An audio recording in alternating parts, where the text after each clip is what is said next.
This channel does not promote any violent, harmful, or illegal activities. All content provided by this channel is meant for an educational purpose only.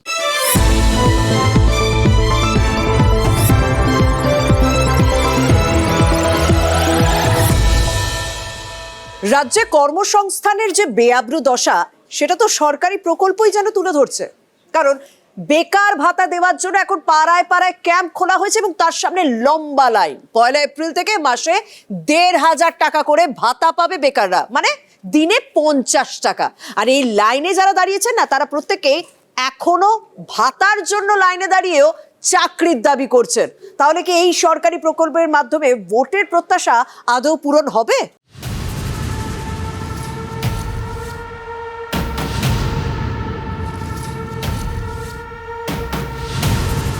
নিজেদের টাকা নিজেরাই পাচ্ছে। এটা তো 1500 টাকা আজকালকার মানুষের কিছু হয় না, একটা চাকরি অনেক দরকার। যদি কর্মসংস্থানটা ভালো হতো তাহলে আজকের এই লাইনে দাঁড়াতে হতো না। ভাতাতে তো কেউই সীমাবদ্ধ থাকতে চায় না, 1500 টাকায় আর কি হয়।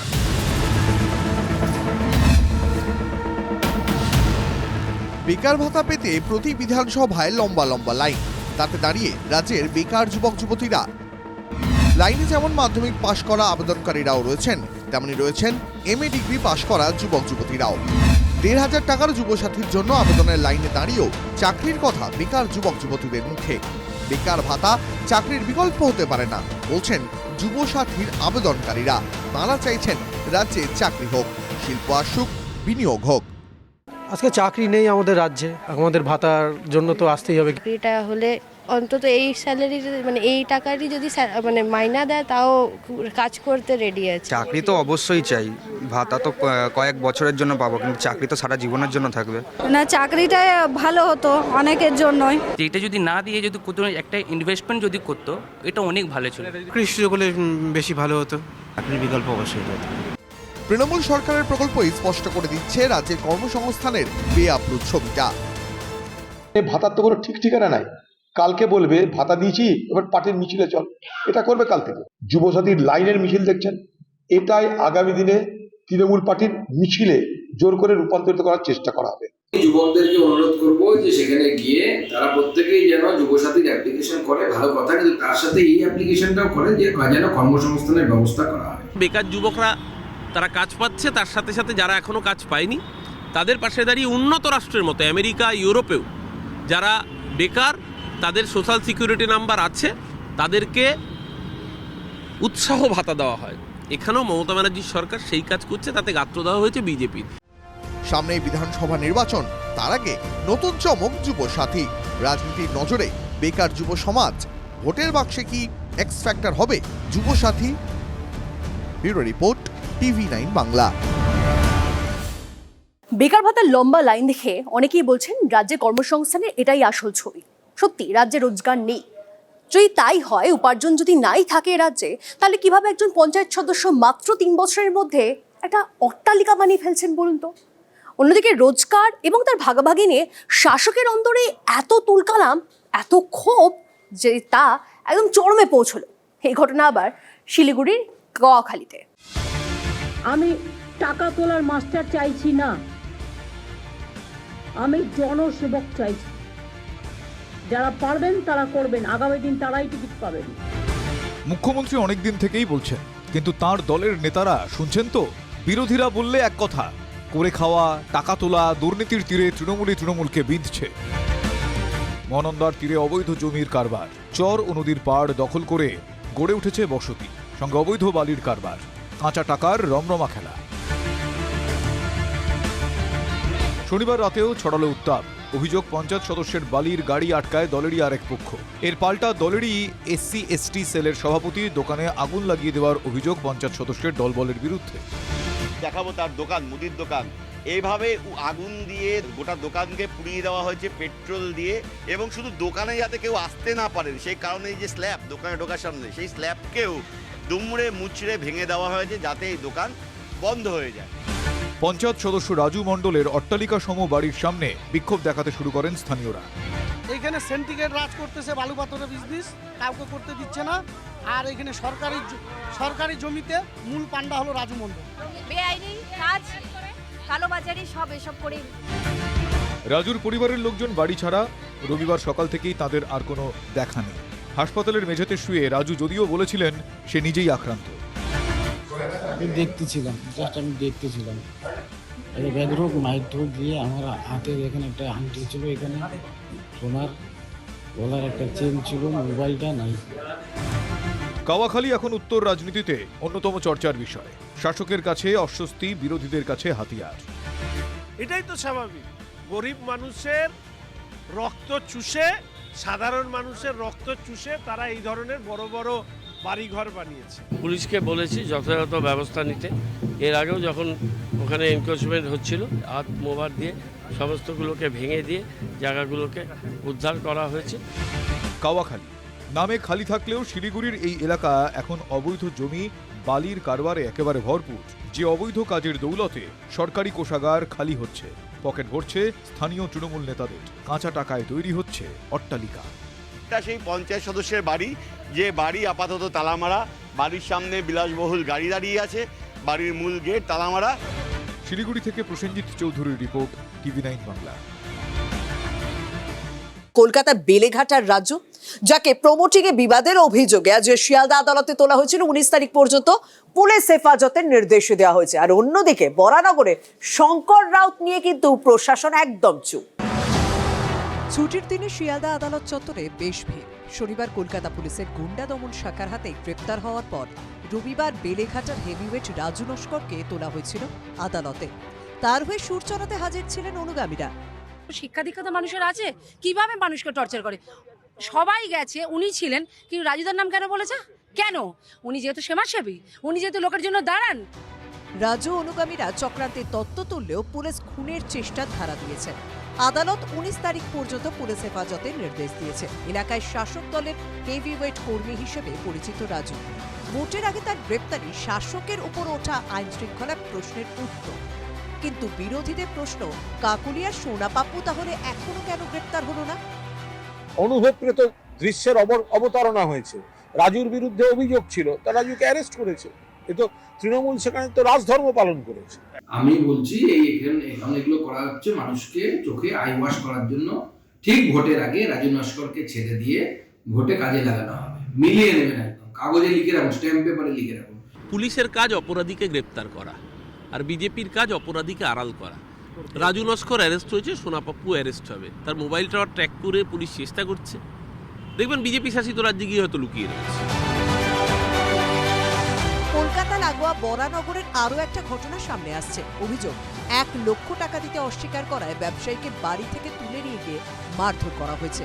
এক্ষেত্রেও অভিযোগের তীরটা বরানগর এলাকার দাপুটের শাসক নেতা শঙ্কর রাউতের দিকে। ঘটনায় অন্য 2 অভিযুক্তকে গ্রেপ্তার করা হলেও শঙ্কর রাউতের বিষয়ে ধীরে চলনীতিতে পুলিশ। তোকে কোথায় গ্রেপ্তার করবে এত সহজে?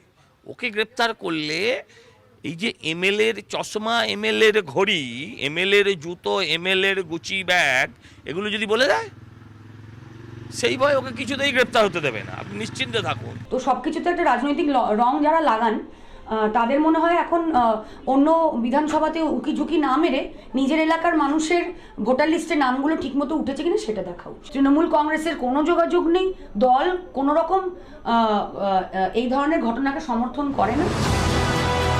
কোথাও অ্যাকশন, কোথাও চুপ। ছোঁয়াছুঁয়ির খেলা নিয়ে যেমন প্রশাসন প্রশ্নের মুখে, ঠিক তেমনই উত্তর থেকে দক্ষিণ একাধিক ক্ষেত্রে স্থানীয় শাসক নেতাদের দাপুটে মেজাজে ভোটের মুখে অস্বস্তি বাড়ছে শাসকের। সুজয় পাল ও অনন্ত চট্টোপাধ্যায়ের রিপোর্ট, TV9 বাংলা। ভোট প্রায় এসে গেল। শহরাঞ্চলে নিজেদের হারানো জমি ফিরে পেতে একেবারে মরিয়া তৃণমূল। কিন্তু এরই মাঝে রাজ্যের শাসক দল বেশ টের পাচ্ছেন যে এই নেতাদের দাদাগিরি, হম্বিতম্বিতে বিরক্ত হয়ে রয়েছেন ভোটাররা। আর সে কারণেই নিজেদের হারানো জমিটা আরো শক্ত করতে লেগে পড়ে ময়দানে নামছেন তারা।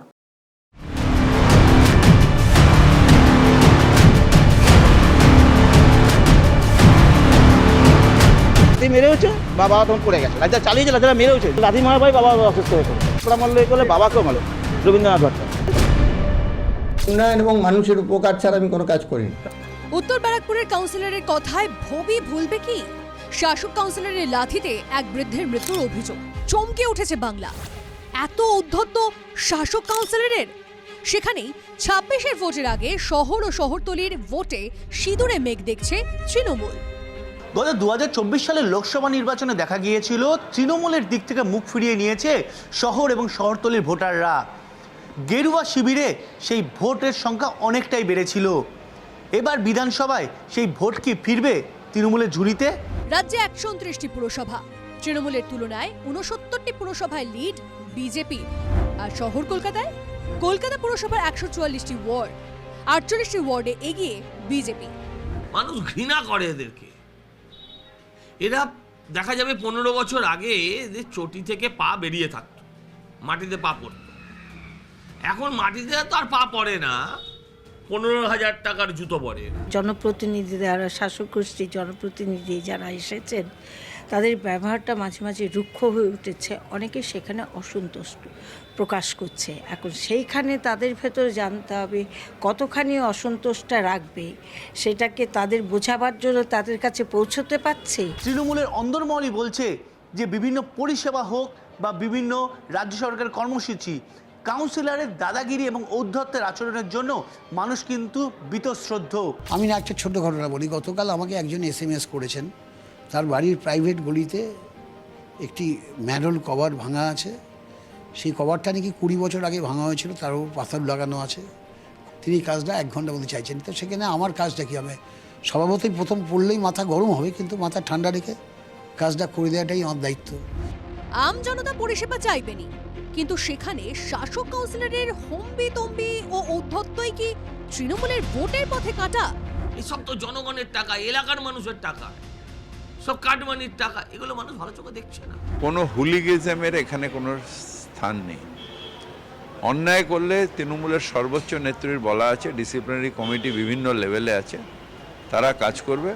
ঔদ্ধত্যের কোনো স্থান তৃণমূল কংগ্রেসে নেই। টার্গেট 26-এর বিধানসভা, আর শহুরে ভোটের অঙ্কেই তো তৃণমূলের ঘাড়ে কি নিঃশ্বাস ফেলছে বিজেপি? এই ভোট বিধানসভা নির্বাচনের মধ্যে কতটা নিজেদের ঝুলিতে ফিরিয়ে আনতে পারবে, সেটাই এখন বড় চ্যালেঞ্জের বিষয় শাসক দলের কাছে। ক্যামেরায় গৌরব পালের সঙ্গে সায়ন্ত ভট্টাচার্য, TV9 বাংলা, কলকাতা। কাটোয়া স্টেশনে দাঁড়িয়ে থাকা ট্রেনে আগুন লাগলো কিভাবে? তবে কি বাইরে থেকে ট্রেনে আগুন ধরানো হয়েছিল? প্রাথমিকভাবে মনে করা হয়েছিল যে শর্ট সার্কিট থেকে আগুন লাগতে পারে, কিন্তু এখন রেলের তদন্ত বলছে অন্য কথা। রেল কর্তাদের আশঙ্কা এই অগ্নিকাণ্ডের পিছনে বড় ষড়যন্ত্র থাকতে পারে।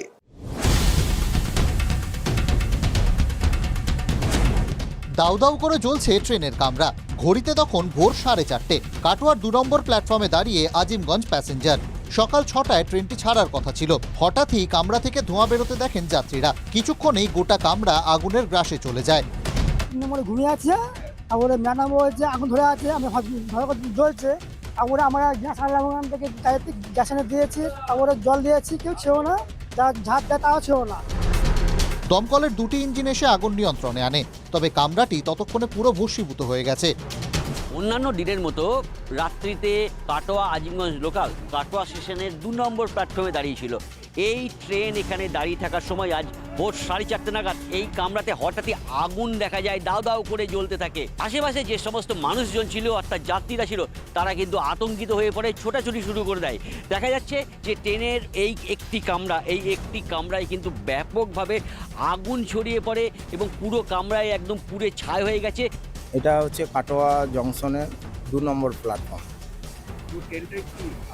না, পুরো ট্রেন না, একটা ট্রেনের একটা বগি, একটা কোচ। না, এর মধ্যে কোনো যাত্রী ছিল না, এটা হচ্ছে এমটি অবস্থায় দাঁড়ানো। কিভাবে দাঁড়িয়ে থাকা ট্রেনের কামরায় আগুন লাগলো? প্রাথমিকভাবে শর্ট সার্কিট থেকে এই আগুন মনে করা হলেও তা নিয়ে প্রশ্ন ওঠে রেল আধিকারিকদের পরিদর্শনের পর। शॉर्ट सर्किट से ये केस नहीं हुआ है, जो प्रिलिमिनरी हमको लग रहा है, क्योंकि गाड़ी के अंदर तो पूरी इलेक्ट्रिसिटी बंद थी, क्योंकि रात में आती है और सुबह जाती है, तो सारे ब्रेकर्स को बंद कर दिया जाता है। हम अभी सारे एंगल्स को प्रोब कर रहे हैं, सारे के सारे एंगल्स। इंटरनल क्या हो सकता है, किसी पैसेंजर्स कोई अंदर आदमी ने कर दिया या किसी और ने कर दिया। सीसीटीवी फुटेज का भी एग्जामिनेशन किया जा रहा है। প্রাথমিক অনুসন্ধানের পর ওই কামরার বাইরে থেকে আগুন লাগানোর সম্ভাবনাও রেল উড়িয়ে দিচ্ছে না। রেল সূত্রে জানা গিয়েছে সিসিটিভি ফুটেজে সন্দেহজনক কয়েকজনকে দেখা গিয়েছে, তবে কেউ বাইরে থেকে আগুন ধরিয়ে দিয়েছে কিনা তা এখনও স্পষ্ট নয়। পূর্ণাঙ্গ তদন্তের পরই আসল ঘটনা সামনে আসবে। সোমবার তদন্ত করতে ঘটনাস্থলে যাবে ফরেনসিক দল। কাটোয়া থেকে কৌশিক দত্তের রিপোর্ট, TV9 বাংলা। যোগী আদিত্যনাথ তিনি নাম বদলে দিলে কথায় কথায় চিমটি কাটে তৃণমূল, আর এবার তৃণমূলও তো সেই নাম বদলানোর পথেই হাঁটছে। আসলে বিতর্কের কেন্দ্রে বিজেপি, মানে শিলিগুড়ির একটি পার্ক, বাঘাযতীন পার্ক, যাকে লোকমুখে মানুষজন চেনেন ওখানে, ওই বিজেপি বলি। এবার বিজেপি নিয়ে দিনভর আলোচনা হচ্ছে শিলিগুড়িতে, আর সেই আলোচনা আটকাতে এবার সেই পার্কের নাম বদল করতেই তৎপর তৃণমূল পরিচালিত পুর নিগম। বিজেপিতে যাচ্ছি, বিজেপিতে আড্ডা হচ্ছে, বিজেপিতে আসুন। আর সেই বিজেপি নামেই এবার ভোটের মুখে আপত্তি শাসক তৃণমূলের। এই বিজেপি সেই বিজেপি নয়, কিন্তু তাতেও তৃণমূলের আপত্তি, কারণ নামটা বিজেপি। শিলিগুড়ির বাঘাযতীন পার্ক শহরের নানা বিনোদনের অন্যতম প্রাণকেন্দ্র, আর প্রাণকেন্দ্র ইয়ং জেনারেশনের আড্ডার ক্ষেত্রে। তাদের কাছে অবশ্যই গোটা মাঠের নাম বিজেপি। মাঠের নাম বাঘাযতীন পার্ক হলেও তার short name BJP. Baghajatin park নামটা বহুদিন ধরেই রয়েছে, এতদিন বিতর্ক ছিল না। নতুন জেনারেশন সংক্ষেপে ডাকা শুরু করতেই বাঘাযতীন পার্ক হয়ে গিয়েছে বিজেপি। এই আজকে যেমন ক্যাম্প হচ্ছে, কোথায় যাচ্ছে? বিজেপিতে। নর্মালি যে আমরা ইয়ং জেনারেশনের আড্ডা, তাতে এই মাঠের নাম কি? বিজেপি, সবাই তাই জানে। Baghajatin park BJP. রবিবার সেই পার্কেই শুরু হয়েছে রাজ্য সরকারের যুব সাথী প্রকল্পের ক্যাম্প। বেকার ভাতা পেতে বিজেপিতে ভিড়। বিজেপি কেন্দ্রিক এই আলোচনা থামাতে চাইছে তৃণমূল। শিলিগুড়ির মেয়রের দাবি, পুর নিগমের বোর্ড মিটিংয়ে নাকি প্রস্তাব এসেছে।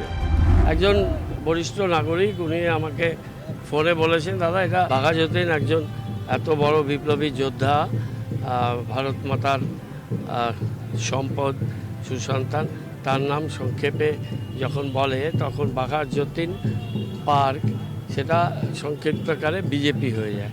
সেটা একটা পলিটিক্যাল পার্টি, সেটা শুনতে ভালো লাগে না। সরকার বদল হবে টিএমসির, বিজেপির সরকার আসবে, তো সেই নাম নিয়ে আতঙ্ক তো হওয়া স্বাভাবিক। যে জেনারেশন বিজেপি বলে সেই জেনারেশনের কাছে গিয়ে জিজ্ঞেস করুক এই মাঠের নাম বদল করলে ওনাদের কেমন লাগে। বাঘাযতীন পার্কের নতুন নাম হতে পারে বাঘাযতীন উদ্যান। বিজেপি বদলে BJU করতে চায় তৃণমূল, তবে ভোটের আগে বিজেপি মুছতে গিয়ে বিতর্ক চায় না তৃণমূল। সাবধানে মেয়র বলছেন, ঠিক নির্বাচনের আগের মুহূর্তে এই মহাপুরুষকে নিয়ে, এই মহান সেনানী এবং যোদ্ধাকে নিয়ে আমি কোনো রকম বিতর্ক চাই না। সেজন্য যা করবো আফটার ইলেকশন করব। নাম না বদলানো পর্যন্ত বিজেপিতে যাচ্ছি, বিজেপিতে আড্ডা হচ্ছে, বিজেপিতে আসুন। নাম বদলালেও কি সহসা নাগরিকের অভ্যাস বদলাতে পারবে শাসক? প্রসেনজিৎ চৌধুরীর রিপোর্ট, TV9 বাংলা।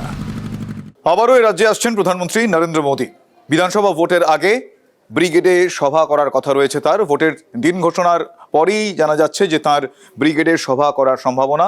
তবে তার আগে রথযাত্রা করবে বঙ্গ বিজেপি।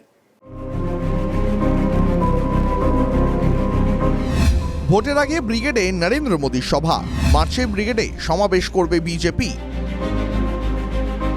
যদিও তার দিনক্ষণ অবশ্য ঠিক হয়নি, তবে তার আগে দক্ষিণবঙ্গের বিভিন্ন সাংগঠনিক জোনে রথযাত্রা করতে চলেছে বিজেপি। সেই সমস্ত রথ ব্রিগেডের অভিমুখে রওনা দেবে। দোলযাত্রা শেষ হলেই এই রথযাত্রার কর্মসূচি শুরু করার পরিকল্পনা নিয়েছে পদ্ম শিবির। পরীক্ষার মরশুম শেষ হলেই মার্চের প্রথম সপ্তাহ থেকে রাজ্য জুড়ে বড় বড় জনসভাগুলোও তারা করতে চাইছে। সূত্রের খবর, কলকাতা জোনে ব্রিগেডেই জনসভা করতে চাইছে বিজেপি। জমায়েত হবে মূলত দক্ষিণবঙ্গের জেলাগুলো নিয়ে। সেই সঙ্গে শিলিগুড়িতেও ব্রিগেডের মতোই সমাবেশের পরিকল্পনাও রয়েছে গেরুয়া শিবিরের। ফেব্রুয়ারির শেষে কলকাতায় আসতে পারেন অমিত শাহ। ফেব্রুয়ারি মাস পার হয়ে গেলে মাননীয় প্রধানমন্ত্রী থেকে শুরু করে মাননীয় স্বরাষ্ট্রমন্ত্রী, সর্বভারতীয় সভাপতি সবাই আসতে শুরু করবেন। তার কারণ হচ্ছে, যেহেতু এই মাসে মাইক ব্যবহারে নিষেধাজ্ঞা আছে, ভারতীয় জনতা পার্টি পরের মাস থেকে পুরো দমে পশ্চিমবঙ্গ জেতার জন্য যা যা করা দরকার তার জন্য লাফাবে। এখন ভোট আসবে, কত রঙ্গ দেখবেন এই বঙ্গে, দিদির রঙ্গ, মোদির রঙ্গ, কত রঙ্গ দেখবেন এই বঙ্গে। প্রধানমন্ত্রী আসবেন, মার্চে ব্রিগেড, তো বিজেপি করবে। শুভেন্দু আর সুকান্তরা বলবে ব্রিগেড চলো, দিলীপ ঘোষ বলবেন ব্রিগেড থেকে ফেরো। চারটে লোক হবে না, এপাশ ওপাশ, ওই রাজ্য সেই রাজ্য থেকে বাস ভাড়া করে এনে ব্রিগেড। 2019-এ বাংলায় 18টি লোকসভা আসনে জিতেছিল বিজেপি, কিন্তু 2021-এ সেই সাফল্য তারা ধরে রাখতে পারেনি। 200 পারের ডাক দিয়েও 77-এই থামতে হয় তাদের। এমনকি গত লোকসভা ভোটেও ধাক্কা, 2019-এ পাওয়া 18 আসন কমে হয় 12। এবার 26-এর পালা। নিজেদের ঘর গুছিয়ে তৃণমূলের সাংগঠনিক শক্তিকে বিজেপি কতটা চ্যালেঞ্জ জানাতে পারবে সেটাই এখন দেখা। প্রদীপ্ত কান্তি ঘোষের রিপোর্ট, TV9 বাংলা। কলকাতায় এসে রাজ্যের শিক্ষা ব্যবস্থা নিয়ে ক্ষোভ উগরে দিলেন কেন্দ্রীয় শিক্ষামন্ত্রী ধর্মেন্দ্র প্রধান। বাংলায় প্রশাসন ভেঙে পড়েছে আর সব থেকে বেশি ক্ষতি হয়েছে শিক্ষাক্ষেত্রে, দাবি করছেন কেন্দ্রীয় শিক্ষামন্ত্রী। পাল্টা জবাব দিয়েছেন রাজ্য শিক্ষামন্ত্রী ব্রাত্য বসু। आज बंगाल की एजुकेशन जो देश में एक समय में नंबर 1 होता था, आज बंगाल की एजुकेशन सेक्टर कोलैप्स हो चुकी है। मध्याह्न भोजन में हजारों करोड़ रुपया भेजा, दिल्ली से भेजी हुई पैसा टीएमसी की पार्टीबाजी में खर्चा हो रहा है।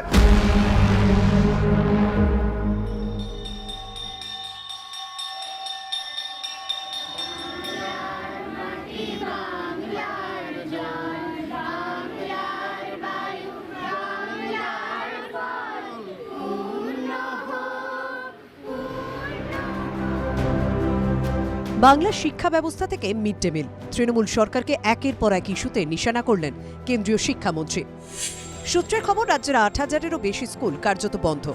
২,২১৫টি প্রাথমিক স্কুলে হয় একজন শিক্ষক আছেন অথবা শিক্ষক শূন্য।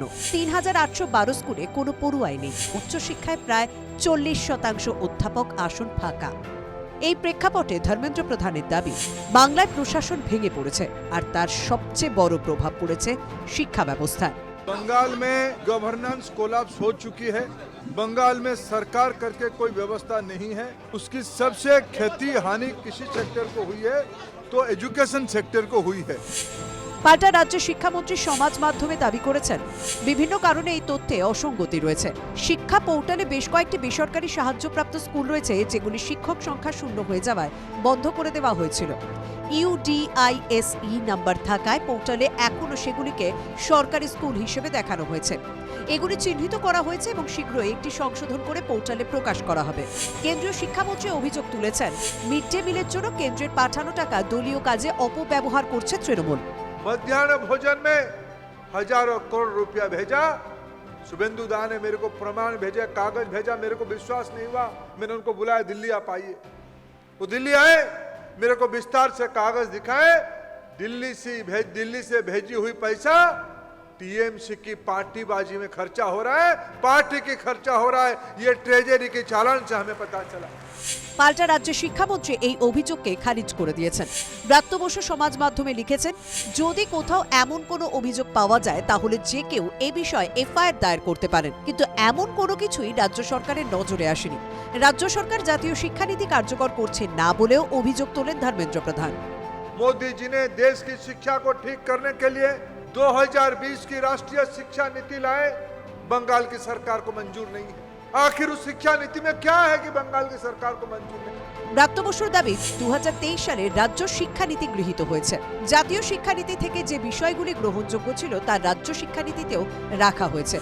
সুমন মহাপাত্রের রিপোর্ট, TV9 বাংলা। মেদিনীপুর থেকে বাসন্তী, রাস্তা তৈরিতে নিম্নমানের সামগ্রী ব্যবহারের অভিযোগ। দুর্নীতির অভিযোগ উঠতেই তৃণমূলের বিরুদ্ধে কাটমানির অভিযোগ তুলেছে বিজেপি, আর পাল্টা জবাব দিয়েছে শাসক দলও। কোদাল বেলচা লাগছে না, কোথাও হাত দিয়ে খুঁড়লেই উঠে আসছে সিমেন্ট বালি পাথর, কোথাও আবার হাত দিয়ে খুঁড়লে উঠে আসছে পিচ। কোনোটা প্রধানমন্ত্রী গ্রাম সড়ক যোজনায় তৈরি হয়েছে, কোনোটা আবার রাজ্য সরকারের পথশ্রী প্রকল্পে। রাজ্যের একাধিক জেলায় রাস্তা তৈরিতে দুর্নীতির অভিযোগ। প্রধানমন্ত্রী গ্রাম সড়ক যোজনায় মেদিনীপুরের টিকরপাড়া থেকে মণিদহ পর্যন্ত 5 কিলোমিটার রাস্তা তৈরির কাজ হয়েছে, কিন্তু দুদিন যেতে না যেতে সেই রাস্তার দুর্দশার ছবি উঠে এলো। হাত দিয়ে খুললে হাতে চলে আসছে সিমেন্ট বালি পাথর। স্থানীয়দের অভিযোগ, নিম্নমানের সামগ্রী দিয়ে রাস্তার কাজ হয়েছে। সকালবেলায় হ্যাঁ খুলে দেওয়া যাচ্ছে। অভিযোগ হচ্ছে সিমেন্টের সংখ্যা সম্ভবত কম মতো, বালিও কাদো ছিল প্রচুর, ঠিক আছে, এবং হচ্ছে গ্র্যাভেল, এই আমাদের চিপস বদলে গ্র্যাভেলগুলো বেশি আছে। রামপুরহাট চিপস নয়, মরা চিপস 1 নম্বর। 2 নম্বর কলাইকুণ্ডার যে সিমেন্ট, কাটিং সিমেন্ট, সেই সিমেন্ট আসছে। এই যে মালগুলো দিচ্ছে পুরো নিম্নমানের মাল। এই ছবি সামনে আসতেই তৃণমূলের বিরুদ্ধে কাটমানির অভিযোগ তুলেছে বিজেপি, যদিও গেরুয়া শিবিরের অভিযোগ মানতে নারাজ তৃণমূল। সামনে ভোট, টাকা পয়সার দরকার আছে, তৃণমূল নেতাদের পকেটে টাকা না দিলে তো কাজ করানো সম্ভব নয়। কন্ট্রাক্টর বাধ্য হয়ে হচ্ছে মাল ম্যাটেরিয়ালস হচ্ছে নিম্নমানের দিয়ে তাদের পকেটে টাকা ভরানোর ব্যবস্থা যেই তো বন্ধ করলাম তো কি করে এখন শুনুন, কাজ তো সকাল থেকে সন্ধ্যা অবধি হচ্ছে, লেবাররা কাজ করছে, সেখানে কি করেছে তারপরে এজেন্সিকে বলেছি, ইঞ্জিনিয়ারকে বলেছি, তারা সে ইনকোয়ারি করবে। বাসন্তীতে আবার পথশ্রী প্রকল্পের হতশ্রী চেহারা। প্রায় 3 কোটি টাকা খরচে তৈরি রাস্তার পিচ উঠছে পায়ের চাপে। নিম্নমানের সামগ্রী দিয়ে রাস্তা তৈরির অভিযোগে বিক্ষোভ স্থানীয়দের। রাস্তায় পিচ ঠিক মতো দিচ্ছে না, মিক্সও ভালো হচ্ছে না, যে পিচের যে মিক্সটাও ভালো হচ্ছে না, রাস্তা উঠে যাচ্ছে। রাস্তার সমস্যায় তো 4 করে মাল দিয়ে যাচ্ছে, চারদিকে তো সব তো ঝরে চলে যাচ্ছে। ইট বাচ্চা কাচ্চা, আমাদের কুচো কাচ্চা বাচ্চা কাচ্চা আছে, ঘর থেকে ইট বের করে দেওয়া হয়েছে, যে 10-15টা 20টা ইট বের করে দেওয়া হয়েছে বাম্পারটা একটু বড় মোটা করার জন্য, তাও দিচ্ছে না, তাও ইট ফেলে দেয়, না দিলি নয় বেঁচে নেবে। তৃণমূল পরিচালিত পঞ্চায়েতের বিরুদ্ধে দুর্নীতির অভিযোগে সরব হয়েছে বিজেপি। 80% চুরি আর 20% কাজ নিয়ে আমি খোঁজ খবর নিচ্ছি, প্রশাসনিকভাবে যথাযথ ব্যবস্থা গ্রহণের জন্য আমি জেলা প্রশাসনকে জানিয়েছি। সামনে বিধানসভা ভোট, তার আগে গ্রামে গ্রামে রাস্তার হতশ্রী চেহারা, আর সেই রাস্তা সংস্কারেও দুর্নীতির অভিযোগ। দেবব্রত সরকার ও অভিজ্ঞান নস্করের রিপোর্ট, TV9 বাংলা। একসময় রাজনীতির প্রশ্ন ছিল হুমায়ুন কবির কো ইতনা গুস্সা কিউ আতা হ্যায়, আর এখন গুস্সা ভুলে এই হুমায়ুন অনুতপ্ত। নতুন দল গড়ে একবার নয় বারবার তিনি বলছেন তিনি নাকি অনুতপ্ত। আর এবার তাকে বারবার করে জিজ্ঞাসা করায় তিনি বললেন যে তার নতুন দল গড়ার পর বিবেক জাগ্রত হয়েছে। আর অনুতাপের কথাতে আসতে তার বক্তব্য তিনি অধীর চৌধুরীকে নাকি হারিয়ে অনুতপ্ত হয়েছেন। বছরের ভিতরে একবারও আসে না, জিতার পর থেকে একদিনও মানে কোনো বিধানসভাতে মানুষকে দেখা করতে যায়নি, বরঞ্চ আজকে আমরা অনুতপ্ত যে ওর মতো একটা ফালতু লোককে বড় খেলোয়াড় ভেবে তাকে মানুষকে ভোট দেওয়ার জন্য বলেছিলাম। 5 বারের সাংসদ অধীর চৌধুরীকে হারিয়ে নিশানায় ইউসুফ পাঠান, অধীর চৌধুরীকে হারিয়ে অনুতপ্ত হুমায়ুন কবির। তৃণমূল ঘাট থেকে জেরে ফেলেছে ডিসেম্বর মাসের গোড়াতেই, নতুন দল গড়েছেন, আর কথায় কথায় চ্যালেঞ্জ ছুটছে তৃণমূলকে। সেই পথে হেঁটেই এখন ইউসুফ পাঠানকে জিতিয়ে অনুতপ্ত হুমায়ুন। রংপুর থেকে লড়াই করবেন ইউসুফ পাঠান। ব্রিগেডে জনগর্জন সভায় সেই দলেরই নাম্বার 2 ঘোষণা করেছিলেন বহরমপুরের প্রার্থীর নাম। পরদিন কবিরের প্রশ্নে সেই ইউসুফ পাঠান, তেনারা যদি আমাদের মতো লোককে একটু ডেকে বলতেন যেটাকে মানতে হবে, এটা আমাদের সিদ্ধান্ত, তাহলে অবশ্যই আমি মাথা নত করে মেনে নিতাম। আমি বলছি এটাকে আমি মান্যতা দিচ্ছি না। ইউসুফের প্রার্থী পদে আপত্তি, তবে দেরি হয়নি মত বদলাতেও। সেদিনও কি অনুতপ্ত হুমায়ুন? ইউসুফ পাঠানকে নিয়ে আমার যে অবজারভেশন ছিল বা আমার যেটা বক্তব্য ছিল, আমি নেতৃত্বের প্রতি আস্থা রাখতে গিয়ে আমাকে সরে আসতে হয়েছে। আর তারপর কান্দির হ্যালিফিক্স ময়দানে সেদিন বহরমপুরের জয়ের অঙ্ক কষে দেখিয়েছিলেন হুমায়ুন কবির। ভুল বন্ধু, এই পরিসংখ্যান মিলবে না। অধীর চৌধুরী হাটে মামা হারিয়েছে 2021 সালে। তাহলে সেই ভোটের অঙ্কেই বহরমপুরে ঝুমেজো পাঠান, আর ডাবল হ্যাট্রিকের সামনে দাঁড়িয়ে উইকেট ছিটকে গেল অধীর চৌধুরীর। আমি কোনো অজুহাত, কোনো বাহানা দিতে চাই না, তবে একটা ঘটনার কথা নিশ্চয়ই বলবো। যদি রাজনৈতিক বিশ্লেষণ করা হয় তাহলে দেখবেন যে পশ্চিমবঙ্গের নির্বাচন ক্রমশ একটা সাম্প্রদায়িক বিভাজনের পথে এগিয়ে চলেছে। বিভাজনের ভোটে হার সেদিন বলেছিলেন অধীর চৌধুরী। আবার অনুতপ্ত হুমায়ুন, এই সেদিন জানুয়ারিতে। আমি অনুতপ্ত, দুঃখিত। আমি রাজ্যের মুখ্যমন্ত্রীর কথা রাখতে গিয়ে সেদিন এই হিন্দু ভাইদের মনে যে আঘাত পেয়েছিল, আমি তার জন্য আজকে প্রকাশ্য এই লক্ষ লক্ষ মানুষের সামনে করজোড়ে ক্ষমা চেয়ে নিচ্ছি। ভাগীরথী দিয়ে অনেক জল গড়িয়েছে, এখন নতুন দল গড়েছেন হুমায়ুন কবির। সেই কবির সাহেবই আবার অনুতপ্ত মাঝ ফেব্রুয়ারিতে। আজকের দিনে মুর্শিদাবাদের মানুষেরও ভুল হয়েছে, আমারও ভুল হয়েছে। সেদিনকে এর পক্ষে ভোট দিতে বলা আর অধীরের বিপক্ষে ভোট দিতে বলা, আগামী দিনে সেই ভুলের সংশোধন। অনুতপ্ত হুমায়ুন ইউসুফ পাঠানকে জিতিয়ে আর অধীর চৌধুরীকে হারিয়ে। এবার জনগণের দ্বারা নির্বাচিত হয়েছি, একবার জনগণের দ্বারা পরাজিত হয়েছি। তো আগামী দিনে জনগণের দ্বারাই নির্বাচিত অথবা পরাজিত যেটা হবার, যদি রাজনীতি করি, যদি ভোটে দাঁড়ায়, তাই হবে।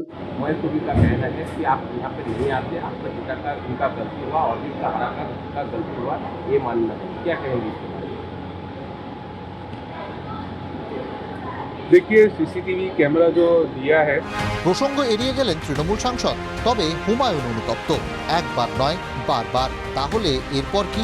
ভুল সংশোধন কিভাবে? 29-এ আসতে দিন। ইউসুফ পাঠানকে শুধু হারাবো না, বাংলায় একটা গো হারানোর কথা বলা থাকে, সেই গো হারানো হারিয়ে ওকে বড়দায় পাঠিয়ে দেবো। তৃণমূলের যুবরাজের ক্ষমতা থাকলে আর নেত্রীর ক্ষমতা থাকলে এখানে জিতার। কৌশিক ঘোষের রিপোর্ট, TV9 বাংলা।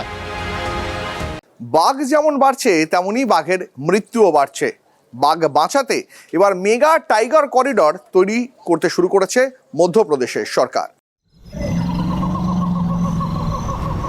মধ্যপ্রদেশের বান্ধবগড় এবং সঞ্জয় ডুবরি অভয়ারণ্যে বাঘেদের থাকার জায়গায় রাজ্যের পর্যটন দফতর কিছু নির্মাণ কাজ চালায়। বেআইনি কাজের অভিযোগে রাজ্য সরকারের পর্যটন দফতরের বিরুদ্ধে রাজ্য সরকারেরই বন দফতর তদন্তের নির্দেশ দেয়। শেষ পর্যন্ত মধ্যপ্রদেশ সরকারকে কেন্দ্রীয় বন মন্ত্রকের নির্দেশে ওইসব নির্মাণস্থলে তালা দিতে হয়। রাজ্য সরকারের দুই দফতরের মধ্যে সমন্বয়ের অভাবে জলঘোলা হলেও বাঘেদের সুরক্ষায় বলা যায় নজিরবিহীন উদ্যোগ নিয়েছে মধ্যপ্রদেশ। 5টি টাইগার করিডোরকে জুড়ে একটি মেগা করিডোর তৈরি করা হবে বলে ঠিক হয়েছে। এই মেগা করিডোরকে নো ট্রান্সপোর্ট লাইসেন্স জোন হিসেবে গড়ে তোলার চ্যালেঞ্জ নিয়েছে মধ্যপ্রদেশ সরকার।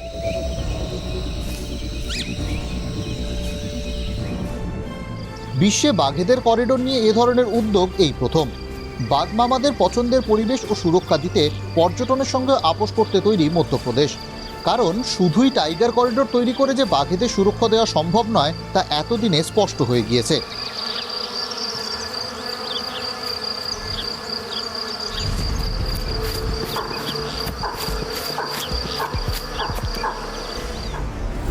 গত 10 বছরে টাইগার করিডোরে বহু বাঘের মৃত্যু হয়েছে। গাড়ির ধাক্কা, পিটিয়ে মারার মতো একাধিক ঘটনাও ঘটেছে। বাঘেদের জঙ্গল ও করিডোরের বাইরে বেরিয়ে আসাও বাড়ছে। তাই বাঘেদের মেগা করিডোরের বড় অংশে গাড়ি চলাচল সম্পূর্ণ নিষিদ্ধ হবে। করিডোরের বড় অংশেই হবে নো নয়েজ বা শব্দহীন এলাকা। প্রাথমিকভাবে তেমনই পরিকল্পনা। প্রকল্পের ফিজিবিলিটি রিপোর্ট জমা পড়ার পরই মেগা করিডোর তৈরির কাজ পুরোদমে শুরু করে দিতে চায় মধ্যপ্রদেশ সরকার। মধ্যপ্রদেশ ও মহারাষ্ট্রের সব টাইগার করিডোরকে জোড়ার চেষ্টা হবে।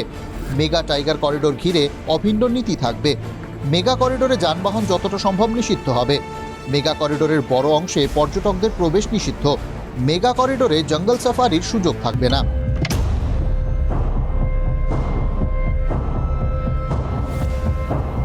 দু সালের বাঘশুমারিতে দেখা যায় দেশে বাঘেদের সংখ্যা বেড়ে হয়েছে 3167। এর মধ্যে মধ্যপ্রদেশেই বাঘেদের সংখ্যা সবচেয়ে বেশি। আবার এটাও ঘটনা যে 2022 সালে মধ্যপ্রদেশেই আকস্মিকভাবে সবচেয়ে বেশি বাঘের মৃত্যু হয়। রাজ্যের 6টি টাইগার রিজার্ভ কানহা, পেঞ্চ, বান্ধবগড়, সাতপুরা, সঞ্জয় ডুবরি ও পান্না ছাড়াও আরও ছোট বড় বনাঞ্চল রয়েছে। বাঘেরা সেখানেও যাতায়াত করে। এগুলির পাশাপাশি মহারাষ্ট্রের 2টি টাইগার করিডোরকেও একসঙ্গে জোড়ার চেষ্টা হবে। পরিবেশবিদ, বিশেষত বাঘ সংরক্ষণের সঙ্গে জড়িত বিশেষজ্ঞরা বলছেন এটা সব অর্থেই নজিরবিহীন উদ্যোগ, যা সফল হলে ইতিহাস তৈরি হবে। একই সঙ্গে তাদের প্রশ্ন, বনভূমির পরিমাণ না বাড়িয়ে কিভাবে টাইগার করিডোর জোড়া হবে? এজন্য বিপুল জমি অধিগ্রহণ করতে হবে। ফলে আরও অনেক জটিলতা আসতে পারে। তারা মনে করাচ্ছেন ভারতে বনভূমির পরিমাণ 7,26,273 বর্গ কিলোমিটার। এই বনভূমির মধ্যে মাত্র 15% জঙ্গল বাঘেদের থাকার উপযুক্ত। তাই সব বাঘের জঙ্গলে ঠাঁই নেওয়া সম্ভব হয় না। জঙ্গলে জায়গা না হওয়ায় 20 থেকে 25% বাঘ জঙ্গলের বাইরে চলে আসে।